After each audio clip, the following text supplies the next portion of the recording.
വിദ്യാഭ്യാസ സ്ഥാപനങ്ങളിൽ വേരൂന്നുന്ന ജാതീയതയ്ക്കും വിവേചനത്തിനുമെതിരെ കടുത്ത നിലപാടുമായി മുഖ്യമന്ത്രി പിണറായി വിജയൻ.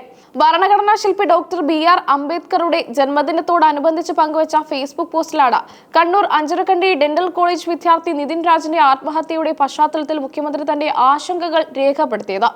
കേരളം എന്ന പുരോഗമന സമൂഹം കാലങ്ങളായി ആർജിച്ചെടുത്ത മൂല്യങ്ങൾ കൈമോശം വരികയാണോ എന്ന് നാം ഗൗരവമായി ചിന്തിക്കേണ്ടിയിരിക്കുന്നുവെന്ന് മുഖ്യമന്ത്രി കുറിച്ചു. അഞ്ചരക്കണ്ടി കോളേജിൽ നിതിൻ നേരിട്ട ക്രൂരമായ ജാതി അധിക്ഷേപങ്ങളെക്കുറിച്ചുള്ള വിവരങ്ങൾ പുറത്തുവരുന്ന സാഹചര്യത്തിൽ ഇത്തരം പ്രവണതകൾ കേരളത്തിന് ഒരു തരത്തിലും അംഗീകരിക്കാൻ കഴിയില്ലെന്ന് അദ്ദേഹം വ്യക്തമാക്കി. തിരുവനന്തപുരം ഉടമലക്കൽ സ്വദേശിയായ നിതിൻ രാജിന്റെ മരണം കേരളത്തെ ആകെ വേദനിപ്പിച്ച ഒന്നാണ്. മിടുക്കനായ ഒരു ദളിത് വിദ്യാർത്ഥിയെ മരണത്തിലേക്ക് തള്ളിവിട്ടത് മാപ്പർഹിക്കാത്ത തെറ്റാണെന്ന് മുഖ്യമന്ത്രി പറഞ്ഞു.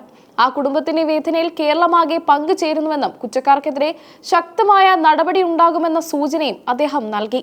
ക്യാമ്പസുകളിലെ ജാതി വിവേചനങ്ങൾ തടയാൻ നിയമപരമായ സുരക്ഷ വേണമെന്ന ആവശ്യം അദ്ദേഹം ആവർത്തിച്ചു. രോഹിത് വെമുലയുടെ മരണത്തെ തുടർന്ന് ഉയർന്നുവന്ന രോഹിത് വെമുല ആക്ട് നടപ്പിലാക്കാൻ കേന്ദ്ര സർക്കാർ തയ്യാറാകാത്തതിനെ മുഖ്യമന്ത്രി കുറിപ്പിൽ രൂക്ഷമായി വിമർശിച്ചു. വിവേചനങ്ങൾ അവസാനിപ്പിക്കാൻ നിയമനിർമ്മാണം അനിവാര്യമാണെന്ന് അദ്ദേഹം ചൂണ്ടിക്കാട്ടി. കേന്ദ്ര സർക്കാർ കൊണ്ടുവന്ന UGC മാർഗനിർദ്ദേശങ്ങൾ പ്രായോഗികമല്ലെന്നും അവ സുപ്രീം കോടതി മരവിപ്പിച്ചിരിക്കുകയാണെന്നും മുഖ്യമന്ത്രി ഓർമ്മിപ്പിച്ചു. വിഭജനവും വിദ്വേഷവും വളർത്തുന്ന പ്രവണതകൾക്കെതിരെ ജാഗ്രത പുലർത്തണം. ഇത്തരം സാമൂഹിക തിന്മകൾക്കെതിരെ മതേതര കേരളം ഒറ്റക്കെട്ടായി നിലകൊള്ളേണ്ട സമയമാണിതെന്നും അദ്ദേഹം പറഞ്ഞു. ഭരണഘടനാ ശില്പി ഡോക്ടർ BR അംബേദ്കറുടെ ജീവിതം ജാതി വ്യവസ്ഥയ്ക്കെതിരായ നിരന്തര പോരാട്ടമായിരുന്നു. ജാതീയമായ വേർതിരിവുകൾ ഇല്ലാത്ത സമൂഹം സൃഷ്ടിക്കാനായി ജീവിതം സമർപ്പിച്ച അദ്ദേഹത്തിന്റെ ആശയങ്ങൾ ഇന്നും പ്രസക്തമാണ്.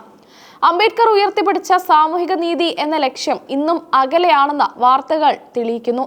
വിദ്യാഭ്യാസ സ്ഥാപനങ്ങൾ വിവേചനരഹിതമായ ഇടങ്ങളായി മാറണം. അറിവ് പകർന്നു നൽകേണ്ട അധ്യാപകർ തന്നെ വിദ്യാർത്ഥികളെ ജാതിയുടെ പേരിൽ അധിക്ഷേപിക്കുന്നത് സമൂഹത്തിന് അപമാനമാണ്. നിതിൻ രാജിന്റെ മരണത്തിന് പിന്നിലെ എല്ലാ വശങ്ങളും വിശദമായി പരിശോധിക്കുമെന്നും നീതി ഉറപ്പാക്കുമെന്നും മുഖ്യമന്ത്രിയുടെ വാക്കുകൾ വ്യക്തമാക്കുന്നു. സമത്വത്തിലും സാമൂഹിക നീതിയിലും അധിഷ്ഠിതമായ ഒരു നവകേരളം കെട്ടിപ്പടുക്കാൻ അംബേദ്കറുടെ സ്മരണകൾ നമുക്ക് കരുത്തു പകരുമെന്ന് അദ്ദേഹം പ്രത്യാശ പ്രകടിപ്പിച്ചു. ജാതി വിവേചനത്തിനെതിരായ പോരാട്ടത്തിൽ വിട്ടുവീഴ്ചയില്ലാത്ത നിലപാടായിരിക്കും സർക്കാർ സ്വീകരിക്കുകയെന്നും അദ്ദേഹം കൂട്ടിച്ചേർത്തു. ക്യാമ്പസുകളിൽ ജാതി വിവേചനം അനുഭവിക്കുന്ന വിദ്യാർത്ഥികൾക്ക് തുണയാകാൻ നിലവിലുള്ള സംവിധാനങ്ങൾ കൂടുതൽ കാര്യക്ഷമമാക്കും. നിതിനെ പോലെ ഒരു വിദ്യാർത്ഥിക്ക് ഇത്തരമൊരു ദുരന്തം സംഭവിച്ചത് ഉന്നത വിദ്യാഭ്യാസ മേഖലയിലെ ജാഗ്രത വർദ്ധിപ്പിക്കേണ്ടതിന്റെ ആവശ്യകതയിലേക്കാണ് വിരൽ ചൂണ്ടുന്നത്.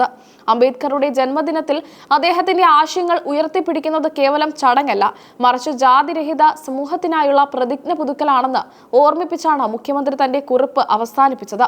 വിവേചനരഹിതമായ ഒരു ഭാവി വാഗ്ദാനം ചെയ്തുകൊണ്ട് എല്ലാവർക്കും അദ്ദേഹം അംബേദ്കറുടെ ജയന്തി ആശംസകൾ നേർന്നു.